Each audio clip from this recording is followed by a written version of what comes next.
talk. Be nice to females. Once upon a time, as many people know or now have the opportunity to listen to on my site, I sent CDs to many people. CDs which held an audio message.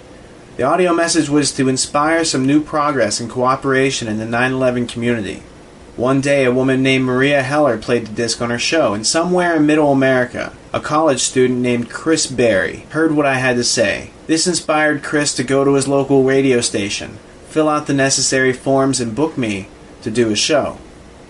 Now, most college students are busy enjoying the summer, but Chris isn't most college students. Chris dutifully has done his homework, gone through the various stages of recognition and articulation, and he took the time to get to know me well enough over email and a couple calls to carry out what most people like Rush Limbaugh or Howard Stern do for a living, with grace and respect for his guests and callers.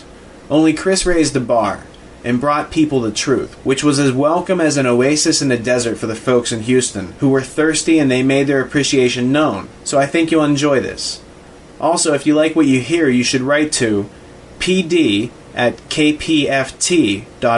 because maybe other Pacifica radio stations should be likewise inspired. So let them and us know what you think, because we grow on feedback here. Rick Sanchez has been there throughout this morning for us. Rick, tell us where you are and what the latest is. Well, I'm in that area, if you're familiar with this area of where West Broadway and Hudson come together, right at Chambers. That would put us about a block and a half away from the site of where the explosion was. That area has just been evacuated because police have found what they describe as a suspicious device, and they fear that it might be something that could lead to another explosion. Obviously, there's a real sense of caution here on the part of police. I spoke with some police officials moments ago, Chris, and they told me that they have reason to believe that one of the explosions at the World Trade Center, aside from the ones that may have been caused by the impact of the plane with the building, may have been caused by a van that was parked in the building that may have had some type of explosive device in it. If you've seen many of the managed demolitions where they implode a building and they cause it essentially to fall vertically because they cause all of the vertical columns to fail simultaneously, that's exactly what it looked like, and that's what happened. It was live on television. I mean, just literally millions of people. Well, what would you do if you were one of the millions of people who were lied to? Would you sit back and take it? Would you get up and do something about it? I myself have chosen to help by simply sharing with others the information that I have received and the research that I have done, because you were one of the millions, and you have been lied to. In psychologist G.M. Gilbert's book, Nuremberg Diary, from 1947, he recounts a conversation he had with Hermann Goering, second command of the Third Reich. It goes like this. Why, of course the people don't want war, Goering shrugged. Why would some poor slob on a farm want to risk his life in a war when the best that he can get out of it is to come back to his farm in one piece? Naturally, the common people don't want war, neither in Russia, nor in England, nor in America, nor for that matter in Germany. That is understood. But, after all, it is the leaders of the country who determine the policy, and it is always a simple matter to drag the people along. Whether it is a democracy or a fascist dictatorship or a parliament or a communist dictatorship. There is one difference, Gilbert pointed out. In a democracy, the people have some say in the matter through their elected representatives, and in the United States, only Congress can declare war. Oh, that is all well and good, but voice or no voice, the people can always be brought to the bidding of the leaders. That is easy. All you have to do is tell them that they are being attacked and denounce the pacifists for lack of patriotism and exposing the country to danger. It works the same in any country. So now I ask you, sound familiar?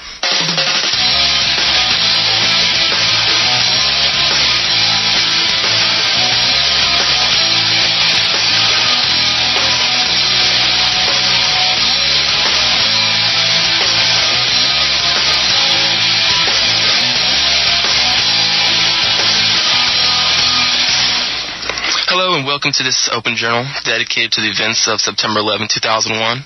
I'm your host, Chris Berry. My guest today is the host of 9/11 Synchronicity podcast, which can be found at 911synchronicity.com. His name is Richard Andrew Grove. Richard, are you with us? Yes, I am, Chris. Thanks for having me. Great, Richard. Good to have you. Let's go ahead and get started. We don't have too much time. Go ahead and tell the listeners who you are, who you worked for, and kind of how you got to where you are today. Sure. First, I'd like to thank you for constructively using your summer vacation. It's nice to see someone raise the bar, not just sit at one over the summer between classes. So, to give you the shortest version, as you listen to Chris on the internet, I'd released a virtual meeting that was about 2 hours explaining kind of how I got to this point. So, I'll give you the 5-minute version.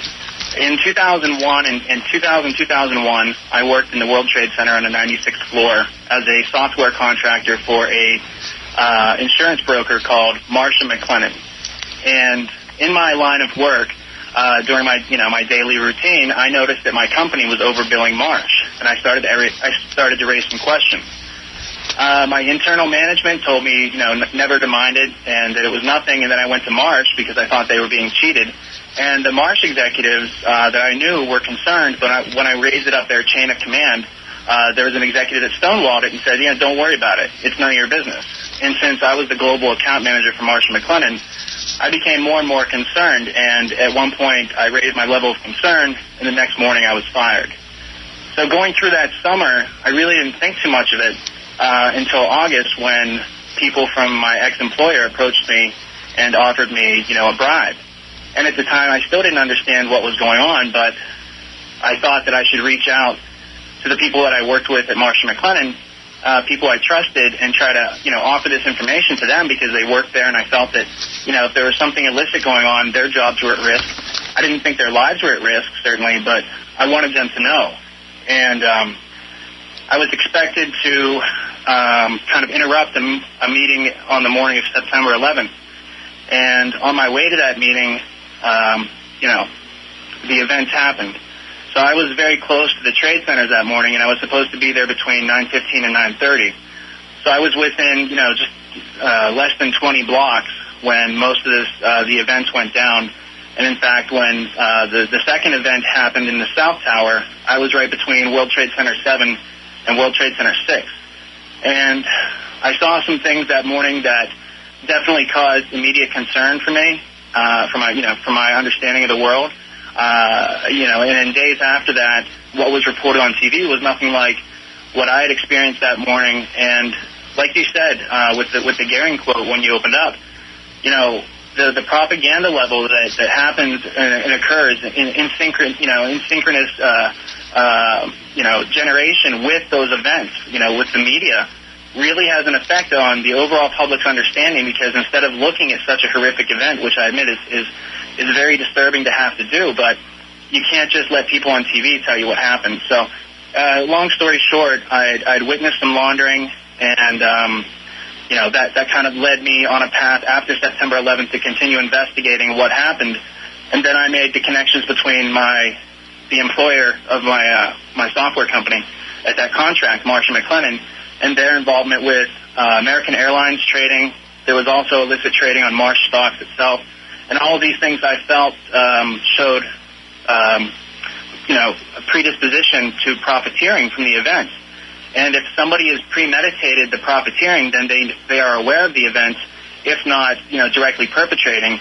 And following in my research, I found that, companies in league with Marsh are, part and parcel with everything that happened that day and are deeply financially connected.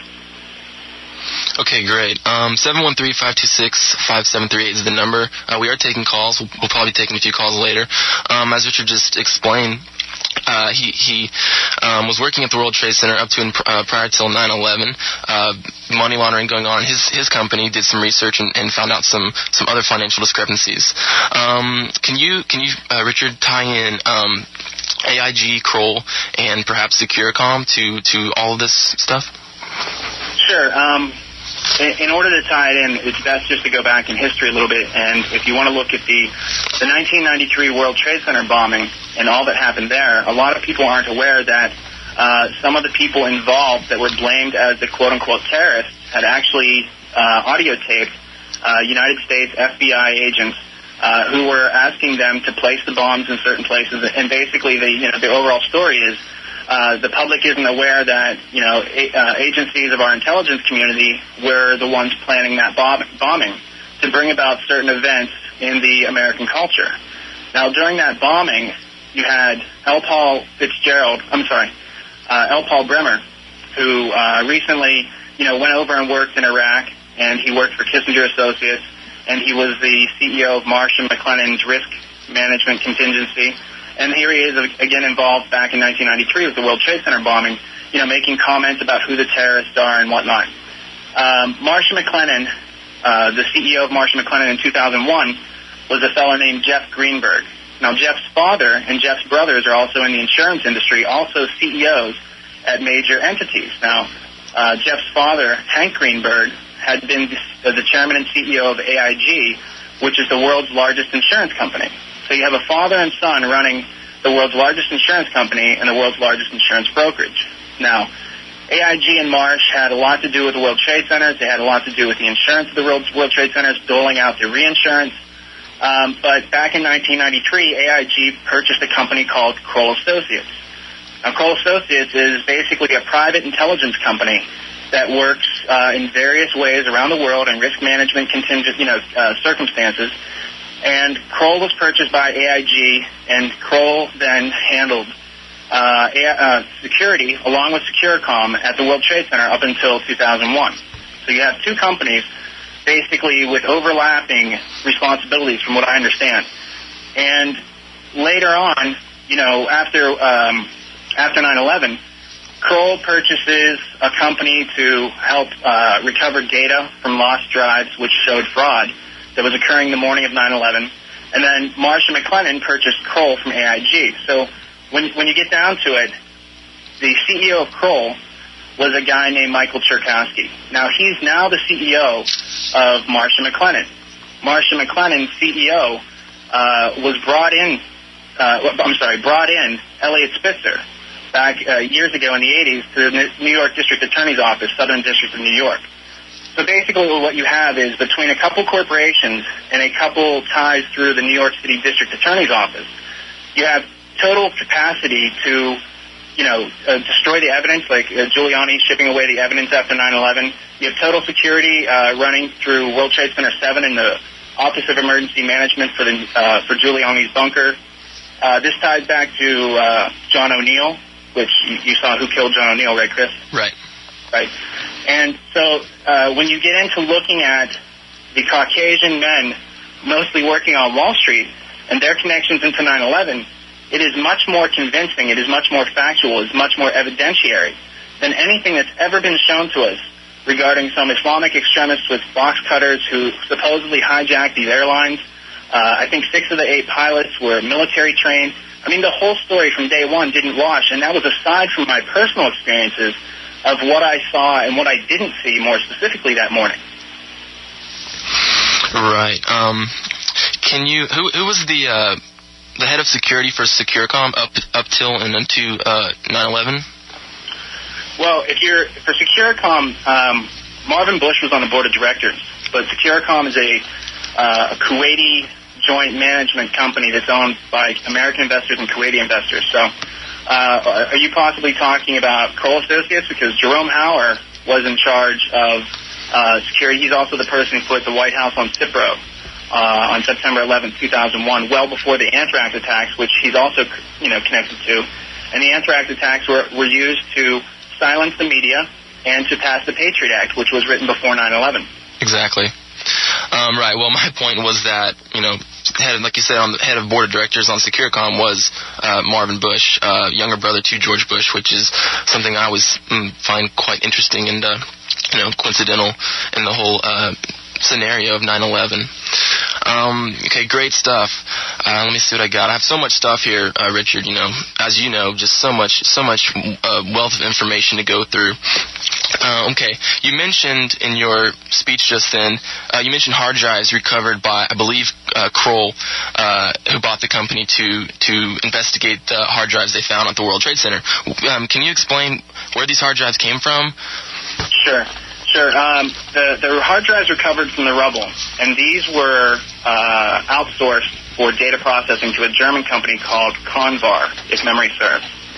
Convar found tons of evidence of fraud, of illicit stock trades, and this is independent of everything else that, for instance, Mike Rupert talks about for the most part, although he does mention this, I believe, in his research as well.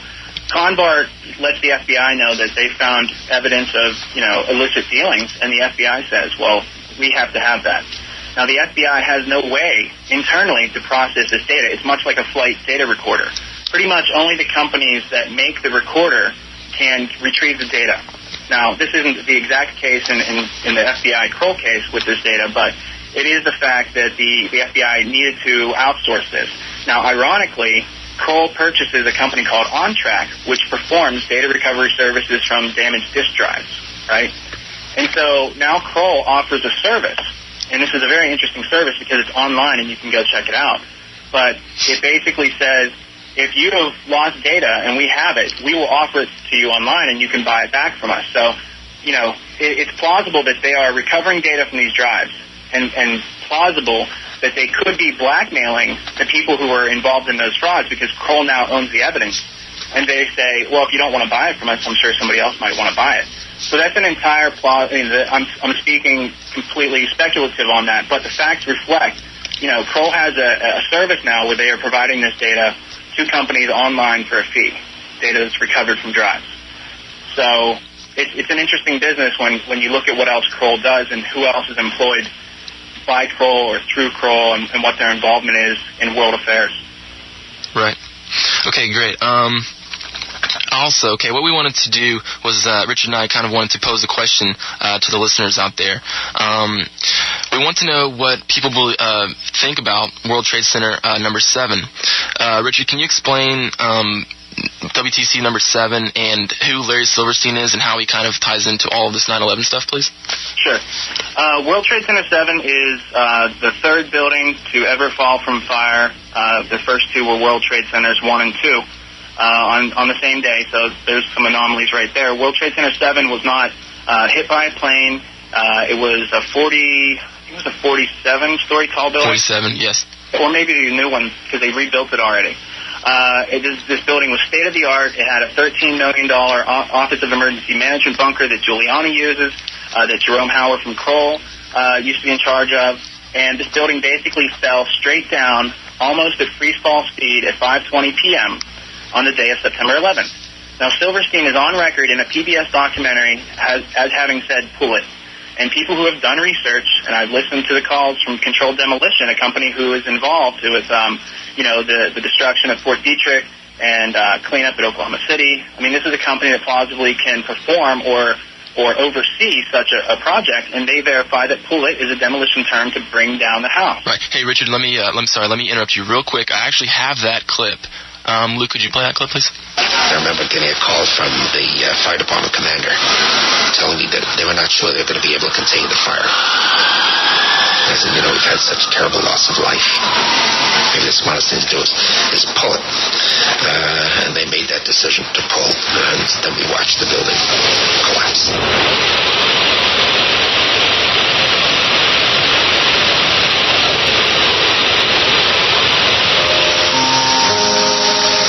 Okay, Richard, I love that clip. It's basically Larry Silverstein on tape confessing that they pulled Building 7, which means to bring down by controlled demolition. Now, the comeback response from his publicist, I believe, was that, well, he meant pull it was to pull the firefighters out of the building. Okay, fine. Well, first of all, there were no firefighters in the building. Second of all, I have a second clip days and weeks after 9/11 where they were actually demolishing other buildings due to the heavy damage from debris from World Trade Center 1 and 2. So if you play the fourth clip, Luke, please. By mid-December, the Department of Design and Construction had leveled World Trade Center buildings 4 and 5. Hello? Oh, we're getting ready to pull Building 6. We had to be very careful how we demolished Building 6. We were worried about the Building 6 coming down and then damaging the slurry wall, so we wanted that particular building to fall within a certain area. Okay, so we just heard pull Building 6. So anyone who says that pull it is not a demolition term, I will refer you to that clip. Yeah, absolutely. And what they don't mention in that PBS film is there was a, I think, 60-foot and 80-foot hole under World Trade Center 6. And then when I looked at maps to see what goes under World Trade Center 6, World Trade Center 6 was the United States Customs House. It's United States Department of Labor. A lot of the buildings had government agencies, the CIA, Secret Service, you name it, they were there. They had the Enron documents there, the SOS Bandits documents. And when you look at the World Trade Center as a real estate investment pre-9/11, here's what you have. You have Class A buildings being downgraded to Class B, which affects your leasing, the price at which you can lease the floors. You have asbestos, which is super expensive to clean up, and maybe they decided it was just cheaper to tear down the buildings and rebuild them. World Trade Center 7 had a structural flaw underneath, so they had a reason to want to demolish that building on purpose, safely, and rebuild it, and just, roll it into the insurance scheme that they were running. And nobody would buy the World Trade Center in 2001 because of all these facts. So what the people did was there was Blackstone Group, there was AIG, and Marcia Mclennan, and they were involved in the financing and the insurance and the doling out of the reinsurance to their competition, so that after 9/11, their competition was basically taken out. Now you're left with, Blackstone, AIG, Marcia Mclennan, and a couple of other entities. But when you look at who the head of the Blackstone Group is, it's Pete Peterson, who is the chairman of the Council on Foreign Relations and the chairman of the Federal Reserve Bank of New York. The CEO of AIG, Hank Greenberg, was past chairman of the Council on Foreign Relations, past chairman of the Federal Reserve Bank of New York. The Federal Reserve bankers are the people responsible for 9/11, and everyone else is just a mechanism of it. AIG is a mechanism that's used for importation since 1919 from China. The founder of AIG was a OSS CIA agent. It's been used as a front, and this is all covered in the film Who Killed John O'Neill. Okay, great. What's the site? What's that site? Who Killed John O'Neill? Who Killed John O'Neill's site is WKJO.com. Okay, right. Great film, ties in Marcia Mclennan, AIG, Kroll, Securicom, all these companies that you're talking about in a very well-produced, if I might say, film. Interesting stuff, Richard. Real quickly, I believe we're going to take some phone calls if we have any. I'm not quite sure. Before we do, again, back to World Trade Center number 7. You're right. It was 47-story tall, steel frame skyscraper that made up World Trade Center complex. As you mentioned, a few of its tenants, it housed FBI, CIA, Secret Service, IRS, and as you mentioned, Giuliani's bomb emergency shelter. It was bomb-proof. So just adding to the whole oddity of these organizations who have and possibly have important stuff to hide. Let's see if we have some phone calls on air. We have Mark. Yeah, are you with me? Yes, sir. Go ahead. Hey, guys, it's good to hear this kind of information on KPFT. I have very long been frustrated with Amy Goodman and the bunch not putting out the information. You know what I'm saying? Well, right. I definitely appreciate KPFT letting me do this on the open forum. I've listened to Amy Goodman's show a couple times, and I'm not exactly sure her stance on the opinion, but did you have a question? Well, it all ties together, and that Who Killed John O'Neill is pretty long, but it ties it all together. But the fact is, we're living in a country here that murdered 3,000 of our own citizens and then used the incident to murder hundreds of thousands of others overseas. I mean, there is some really serious stuff going on here, guys. You understand the implications of all Mark, this? First off, you're very well informed. Those are astute observations. You're right. The second half of Who Killed John O'Neill sure puts a lot of information out there. And Amy Goodman, I'll say it, democracy now is hypocrisy now. Amy Goodman will not touch 9/11 because she's a paid person, and she will not get paid if she touches that topic because it is so volatile, because it is so easy to show people something that they cannot unsee. It's like I like to tell people it's like the white arrow in the FedEx logo. A lot of people don't notice it between the E and the X, that there's a white arrow pointing the way. And once you see that, you can't unsee it. And so what I like to do, and what Chris is obviously doing out there, is point people to one thing and say, look at the World Trade Center 7.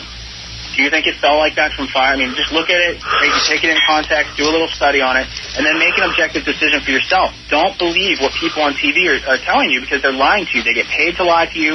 They get paid to read to you.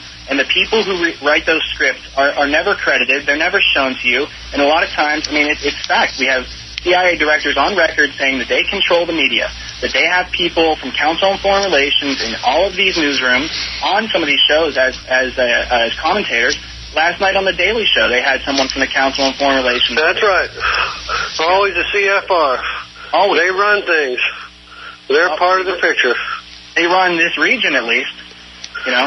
Yeah, well, the more you study this stuff, the more the pieces fit together, just like it did in that John O'Neill thing.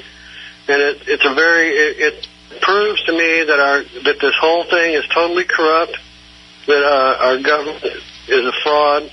And Amy Goodman and all them, they call themselves anti-war. If they would just pound away on 9/11, they could stop the war in no time at all. And that's why I won't give money to KPFT. All right, Mark, thank you very much for your call. Thanks for letting me have my say. No problem. All right. Thank you, Mark. Nick on the line. Nick.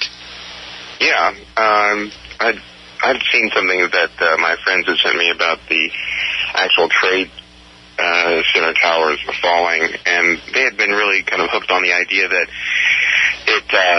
that there had been explosions that were heard beforehand, or multiple explosions that didn't coincide with the planes. But the one problem I have with the idea of large structures being taken down by demolition, even if the term pull it was used, was that it takes a lot of technical expertise, and it takes a lot of construction time with workers coming in a secured building frequently to then put shape charges on key structural components that aren't naturally exposed, which is not, a clandestine activity that can really be pulled off. Plus, to have the wires set up in an organized structure to have it safely come down or have it effectively come down is, again, not a small task, and not a single explosion or a couple of planted devices, but rather several 100 pounds of high-end, carefully controlled explosives going off in a building in the middle of a disaster scene that's been cordoned off by police and what have you. So for that reason of technical difficulty alone and coordination, that takes, to demolish a building, it takes weeks of preparation, and to have this one go down with that same technique seems a little bit far-fetched to me. Well, sure, those are all great points, and what I would point out is that the people who were responsible for this had total access, total security access, total security insulation, and that the same people who funded this also owned the Citibank building, where they snuck in the middle of the night and did all sorts of repairs for over a year, because that building was found to have structural flaws in it. So if you just Google Citibank building, structural flaw, it's the one in Midtown, I believe, I can't remember what street, but it's on Lexington, I think. And there was even a History Channel show about, how they went in and fixed it without anyone knowing. And the point is, I have 2 points. A, they have total capability to do this. They have all the time in the world. They have all the security access to tell people to look the other way, whatever they need to do. And secondly, you have to consider the fact that they may not have wired it in a traditional manner. Maybe there is the use of exotic weaponry. Maybe they're using directed energy fusion weapons to molecularly disassociate the concrete. Because how do you make concrete into dust, even if you demolish the building? I mean, there was a pyroclastic cloud there. There was a tremendous amount of energy released in those buildings, for those buildings to be able to fall and to dissolve. I mean, there was nothing bigger than like a phone keypad, people were saying. And these are, when you have a bunch of paper floating around, it does point toward possible use of exotic weaponry, because paper doesn't have enough mass to vaporize.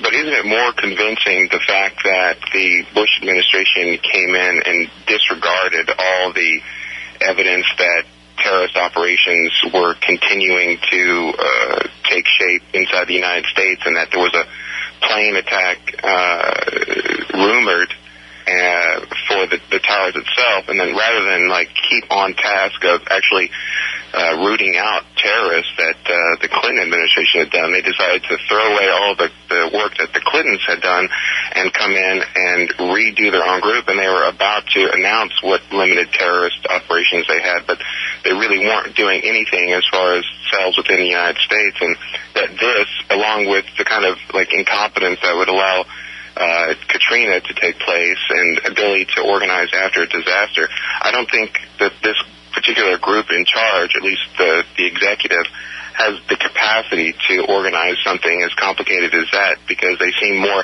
ideologically bent rather than tactically deft. You know, mistakes like Iraq, the erosion of Iraq, and their inability to have a plan B if plan A doesn't work. If this was their plan A, I'm not sure how they adapted for their plan B properly. Okay, sure. Their plan A is working for them. It doesn't work for us. They're not there for us. They're there for their objectives. Their objectives are going perfect. Just like on 9/11, their objectives went perfectly. We think they failed, but they didn't use our security to guard us. So what I would say is, the Bush administration, the Clinton administration, they're the right hand and the left hand. You look up Clinton in Mena, Arkansas, and you see what he's involved in, and then you look up Poppy Bush. And when you watch a film like Who Killed John O'Neill, and it ties into drug trade history through the Kennedy assassination all the way up through 9/11, yeah, there's definitely ideological spin being put out there, but it's a uniform spin being cast by both sides. And if you notice, post-tsunamis and Katrina, Bush and Clinton have now teamed up. Okay, so they're not even faking that they're opponents anymore. They are now teamed up because I think they think that they have total control and that we are never going to get the word out. But if 9/11 ties heavily into drug money laundering, because that's what AIG and Marcia Mclennan and some of these other companies were facilitating with their brokering, and that definitely shows premeditation and profiteering. And that premeditation and profiteering could only come from the people who were planning. And this is where I think we can start looking at evidence, because there's SEC evidence out there. There's all sorts of hard copy evidence that can be taken in the grand jury. So I think those are the strongest points. As far as the controlled demolition, that is so hard to prove. I think it needs to be shown to people so that they know that there's something wrong, because those buildings did not fall from fire. They did not fall from jet fuel fire. Definitely not from jet fuel fires, right? And I've never seen evidence of any of the tail numbers being identified on any of the objects near any of the targets. I've never seen any evidence of serial numbers on parts that they found. I've never seen evidence of damage to the buildings, such as will be caused by what they claim hit it. And honestly, they haven't told me the truth about anything about 9/11 so far that I've found. So I don't even like to go from the official myth and start referencing things, because you're referencing something that doesn't exist in the first place. So it's hard to prove something from there. All right, Richard, thank you. That was a great response. Nick, also thank you for your call. Real quickly before we go to the next call, Nick just said that, he saw some stuff about the buildings being blown up. He couldn't believe it. How could they get in there? How could they do it? Well, Richard, let me ask you a quick question. Can you tell me the name of the company who cleaned up the debris right after 9/11? Well, there was a couple different ones, but there's Controlled Demolition. Controlled Demolition, okay, that's what I was looking for. And that's who came in for the Pentagon and has to do with the Phoenix Rebuilding Project down there. And Controlled Demolition is based in Phoenix, Maryland. And the people who did this have a penchant for occult symbolism, and the Phoenix rising from the ashes is one of their favorite tricks. And this is what they've done through time. If you look at history, the burning of the Reichstag is identical to, the Hegelian dialectic that was carried out on 9/11, meaning that these guys, specifically the neocons, the Project for a New American Century, right? They wanted to do something that the American public would not buy into, so they basically create an attack. It's a false flag operation that's done by, with a compartmentalized force of a bunch of people, just like people, building parts of bombs and rockets and things like that for NASA or the Air Force. They don't necessarily know what the total product is or what it's going to be used for, okay? And so when you look at how things are done in some of the other parts of the government, you can easily understand the compartmentalization and the fact that they were running several simultaneous drills. And this is the same MO carried out on 3/11, 7/7 in London. They carry out many simultaneous drills, which allows them the plausible denial, which is a great book by Mark Lane talking about the Bush family and a lot of their involvement. I'm sorry, it's about JFK. Maybe that was a Freudian slip. But anyway, the whole idea is that you need to take in more contextual information, because when people don't believe things, when you can't believe something like that could happen, that just means that somebody else went through the trouble to think about how that could happen, and they obviously did it because they do it and get away with it because we can't imagine how they could have done it. Exactly. Okay. Good stuff, Richard. All right. Right. Okay. So we have the company Controlled Demolition, who obviously is a demolition company. We have them cleaning up debris and rubble immediately the day after 9/11. Mm-hmm. Also, guess what other event they cleaned up in 1995? Oklahoma City. Oklahoma City bombing. They cleaned District where the anthrax came from. They blew up. Right. They blew up or they demolished Fort Detrick where right after 9/11 where the anthrax came from. Okay, you mentioned Reichstag fire. Can you real quickly? We only have about 15 minutes left in the show. Mention. Actually, I don't want to even cover that. It's pretty detailed. Go to Google. Google Reichstag fire. There is one thing from the Wikipedia article. One of the guys, the person who claimed, and this was from Hitler, from a guy named Halder. This was during the Nuremberg trials. But a guy who claimed to have set the fire, not the person who was persecuted, not the patsies, right, but the actual SS officer who claimed to set the fire, had owned an opera house which he had to sell, called the Kroll Opera House. Now he said that he would have rather, why would I burn down the Reichstag later when he was confronted with this? Because he had made a comment, it was reported, and then in the Nuremberg trial he basically says, why would I burn it down? I would burn down my own Kroll Opera House before I would burn down something as important as the Reichstag. But, yeah, it's about rallying the flag. It's about rallying the people. It's an attack on, basically themselves in order to get someplace that they can't get without it. Right, exactly. Okay, so Hitler, they burned down the Reichstag Parliament building, rallied support. Then they came out with the Enabling Act, something very similar to our Patriot Act. They also had a little thing called Fatherland Security. Sounds just like our Homeland Security, if you ask me. All right, next caller, Pamela. We got Pamela on the phone? Yes. Great, go ahead. Hi. Oh, finally. I have been waiting forever. I tuned in a little late. I have no idea who your guest is. It would be nice if you could identify who he is and what he's written. This is all very intriguing. But there's been, you guys are on a first-name basis. Nobody out here knows who he is. How do we learn more about what he's talking about? Okay, his name is Richard Andrew Grove. He hasn't written any books. He worked actually at the World Trade Center prior to 9/11. He kind of explained all that at the beginning of the show. I think you said you missed it. Yeah, I did miss it. Yeah.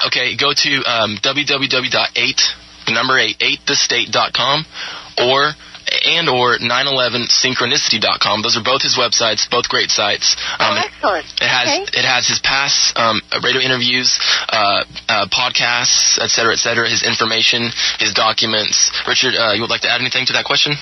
Yeah, there's also on 8thestate.com, there's a great multimedia section where you can sit and basically have a view into the Google video of a bunch of different informational videos that'll help people kind of break through and self-inform and understand the contextual awareness that we need to recognize, what 9/11 really was. And for a lot of people who don't believe that 9/11 could have been done by the government or don't understand, I find that those same people are also, participants in the facsimile of an education that we were pretty much all provided, in that we weren't told the whole truth about Nazi Germany and what the Nazis were, and how the same people who founded our intelligence community funded Hitler, the same family that's in the White House funded Hitler, and that a senior SS officer founded our CIA and the Mossad. So when you fill in these pieces of omitted history, and that's what I try to do through the site. Right. No, I just was interested in the more recent events that you're commenting on, because they do fit very nicely with what I understand to be historical events. So thanks very much. Thank you, Pamela. Yeah, thank you. Yeah, great. Pamela, if you're still listening, go to WKJO.com. That's Who Killed John O'Neill, the video. If you watch that, it'll tie in exactly what Richard's talking about in a very succinct manner. All right, let's go to the next caller. We have lines blowing up here. We got Angel. Can we get to Angel? Angel, hello? Hello? Hey, guys. Chris, Richard, how you guys doing today? Great. How are you? Angel, how are you? Great. Man, this is just so incredible. I've been looking at this stuff basically since September 12th of 2001. And, I've been ridiculed and laughed at and stuff like that. But the more I push what I know about, what happened, I'm really starting to bring people around, and I've noticed just in my own research and things like that, a movement for a true independent investigation is really growing. And, we're living, under the most corrupt regime in the history of this country. And what happened on that day is the springboard for everything that they've done. It's how people just can't realize, what happened and what's continuing to happen. It just amazes me. But we're just barely scratching the surface, today. 1 hour is definitely not enough to talk about this. Absolutely not. Maybe we can have another open journal or maybe a show dedicated to this to get the message out, because everybody that I've talked to, originally they go into denial, but then you start hitting them with some facts. About, how come, 6 of these, of the 19 alleged hijackers are alive and well living in the Middle East? How come their names weren't on the flight registries? Just simple things like that just don't add up. That's all I got to say. Keep up the good work, and hopefully we can continue this. Thanks, guys. Thank you, Angel. It's like Joe Friday used to say on Dragnet, just the facts. If you just start, and you don't have to hit people with the facts. I used to do that, and it took a long time to kind of be able to articulate to people in a way that doesn't turn them off or send them directly into denial.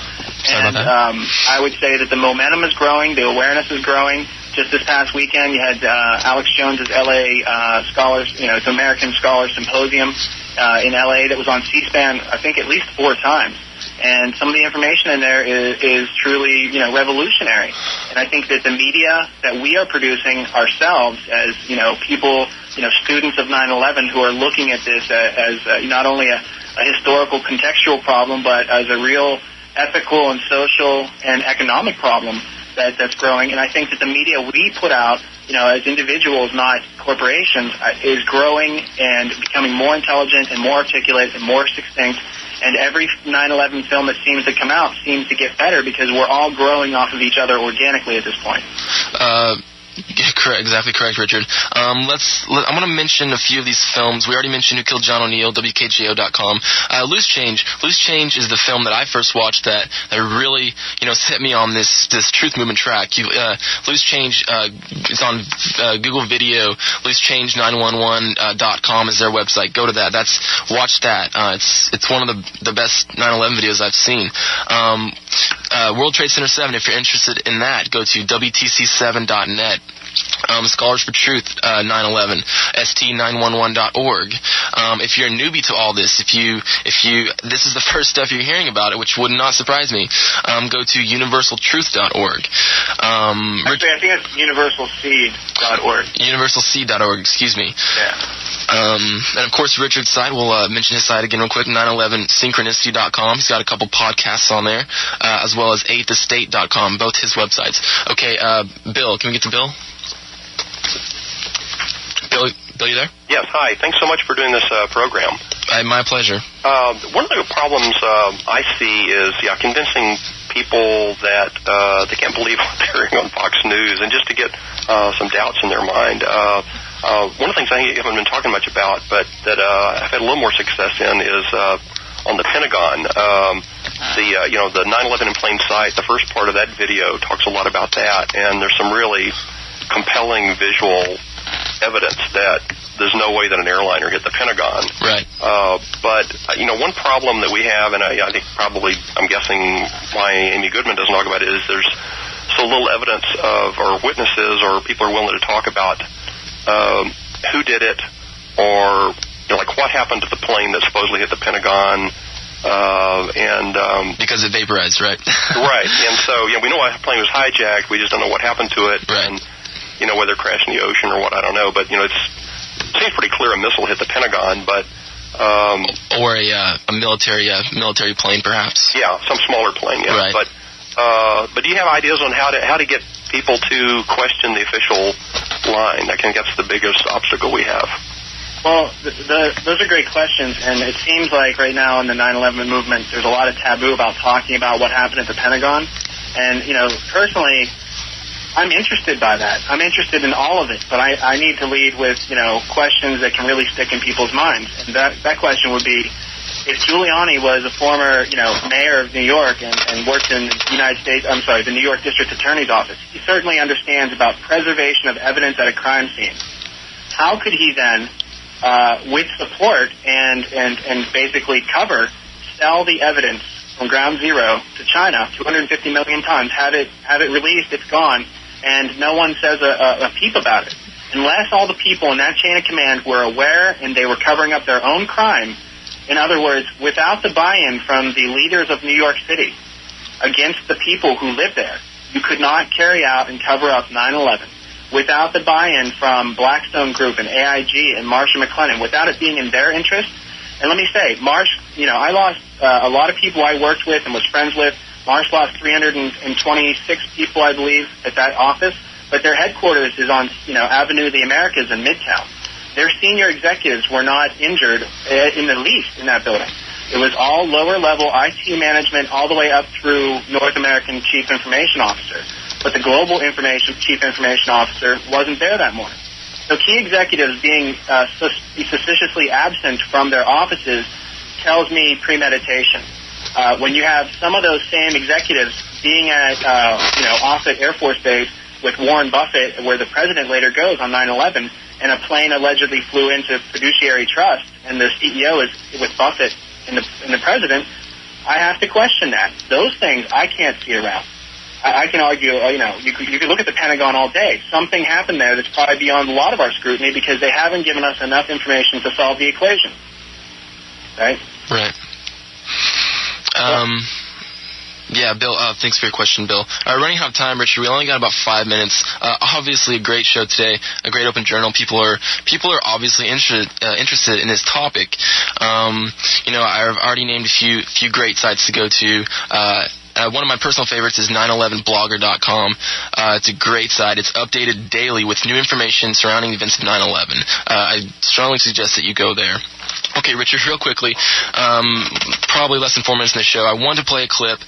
This is a clip of Bush talking about what happened to him on the morning of 9/11. Can we play a clip? That's number 5. Well, Jordan, you're not going to believe what state I was in when I heard about the terrorist attack. I was in Florida. And my chief of staff, Andy Card, I was in a classroom talking about a reading program that works. And I was sitting outside the classroom waiting to go in, and I saw an airplane hit the tower of a TV. The TV was obviously on, and I used to fly myself, and I said, well, there's one terrible pilot. Okay, we just heard him say that he saw the TV, the TV was on before he went into the school, saw the first plane hit. Richard, why is that impossible? Because footage of the first plane, or footage of whatever happened at the North Tower was not shown until the next day. Exactly. Okay, so 2 things come to mind. One, either he actually did see a live feed of the first plane hitting, or it was a made-up story. It has to be. And that's one case. That's one recording. There's another time he said the exact same story at another event. It puzzles me that people can hear that and not wonder what this man is talking about. Very little time left. We'll get one more call in. Kendall, can we get Kendall on the line? Thank you, gentlemen. Thank you, gentlemen, for your service to the country, actually. And I say that very seriously for bringing this out. Thank you, Kendall. The public's acceptance of all this didn't come out of a vacuum. People were well prepped, and I find it just as implausible that the events of 9/11 happened the way they say they did as the coal bombing. When 2 guys in a rubber boat can ram the ship with enough explosives to cut a 10 by 30 foot hole in the belt line of a warship, I really don't buy that either. But I have about the aircraft. I've really never doubted that aircraft did hit the buildings, but I just wanted to say. All right. Kendall, I'm sorry to tell me we have to wrap it up. We're going to have to end the show. Thank you for your call. Okay, thank you. Thank you. Email me. Yeah, right. I got an email address set up. My email for this is 911truther@gmail.com. If you want to email Richard, go to his website, 8thestate.com or 911synchronicity.com. Give him an email. Have him, if you have questions, ask him. Go watch Who Killed John O'Neill. Great movie. Also, to wrap this up, I want to thank KPFT for letting us discuss this. Obviously, people are interested, calling in with great questions, great comments. Richard, thank you very much for coming on the show. I also like to thank my friend Gavin Minnis for letting me use his song at the very beginning of the show. That has been our Open Journal on 9/11. Hope you enjoyed it. Thank you. You have been listening to Open Journal, KPFT's experiment in community-inspired radio. Since 1970, KPFT has been a unique voice on the Houston airwave. The purpose of Open Journal is to provide media access to the greater Houston community. Opinions expressed on Open Journal may not reflect the views of the Pacifica Foundation. Anyone can produce an Open Journal. Prospective producers must fill out an Open Journal request form, which is available at our website, kpft.org. The program director welcomes your feedback on every Open Journal. Listener feedback helps KPFT determine what Open Journals are appreciated by the community at large. To get in touch with the program director, send an email to pd@kpft.org or call 713-526-4000, extension 308. KPFT Houston, Radio for Peace.